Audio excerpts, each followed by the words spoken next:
subsidi bapak-bapak yang diberikan kepada petani. 1 hektar itu hanya 175 kilo. Itu petani kan tidak tahu. Ada yang tahu nggak bahwa jatah subsidi itu 175? Tahu. Petani harus tahu. Ya, mohon kepala dinas lah sosialisasinya itu lebih gencar lagi. Jangan hanya tertentu saja. Petani itu tidak tahu bahwa yang dibutuhkan yang disediakan pemerintah 175 kilo. Pikir saja Pak. Jangan anggap DPR diam saja. Komisi 2 kan tidak perlu ngomong-ngomong. Ketika ada permentan, saya telepon kepala dinasnya. Saya minta data, ternyata Bapak kepala dinas masuk rumah sakit. Kita sudah di sana Pak. Tidak perlu Pak. DPR tidak komunikasi, sudah ke sana. Apalagi permentan itu lebih kejam lagi. Seperti benar Pak Sumoto katakan. Kenapa permentan dibuat dikeluarkan pertengahan? Saya marah-marah di sana, seharusnya tahun depan dijalankan. Kebutuhan pupuk subsidi tahun 2002 sesuai dengan ERDKK mengacu pada Permentan nomor 10 tahun 2022. Ini saya sampaikan.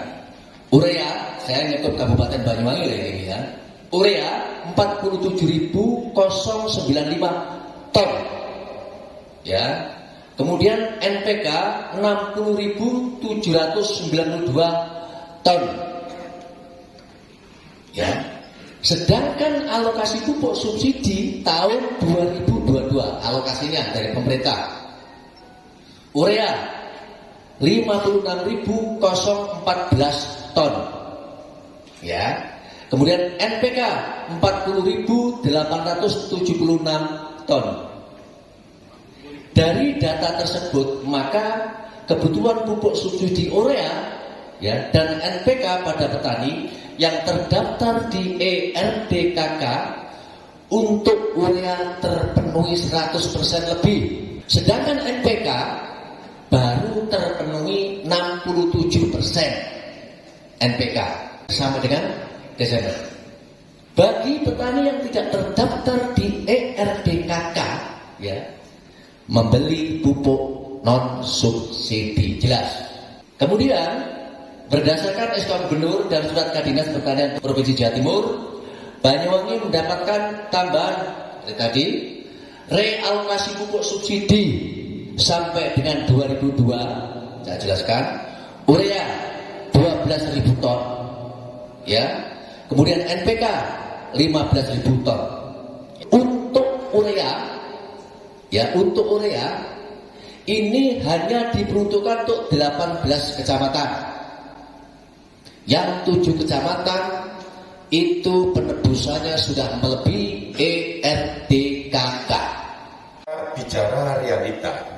Nah, mencari solusinya bagaimana? Petani itu butuh pupuk 3 kintal, 4 kintal, 5 kintal. Sedangkan yang disiapkan 175, tapi kepala dinas bilang tidak laku.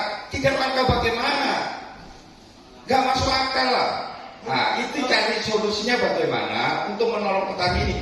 Mulai dulu, saya bicara kepada gubernur, kepada Pak Bupati, ya harus bertindak. Mulai dulu pupuk ini sudah tahu, semua pejabat tahu bahwa kurang, tetapi tidak ada solusinya. Sejak saya kecil sampai sekarang tidak ada solusinya.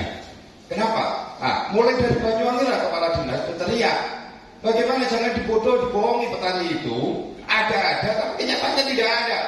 Berani kios, jualan di atas 3 kintal seharusnya ditangkap semua itu. Tapi sampai sekarang masih jalan kan? Coba petani tidak tahu. Tolonglah sampaikan bahwa ini katanya 100% terpenuhi semua. Nonsen Pak. Harus ceritakan supaya ngerti petani itu harus tahu. Jangan diomongin ini gak langka. Pada kenyataan langka. Susah. Memang kurang bukunya.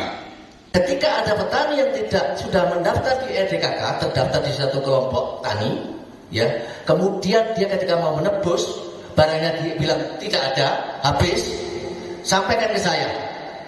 Catat, ya, kiosnya, mulai tahun depan sudah saya hapus. Saya hentikan untuk tidak menyalurkan pupuk subsidi lagi, Pak Distributor Asosiasi. Ya, nanti tidak terlalu lama. Mumpung sekarang ini sedang lagi input ERDKK untuk kebutuhan pupuk subsidi tahun 2023. saya akan pindah kepada kios yang masih bagus kinerjanya.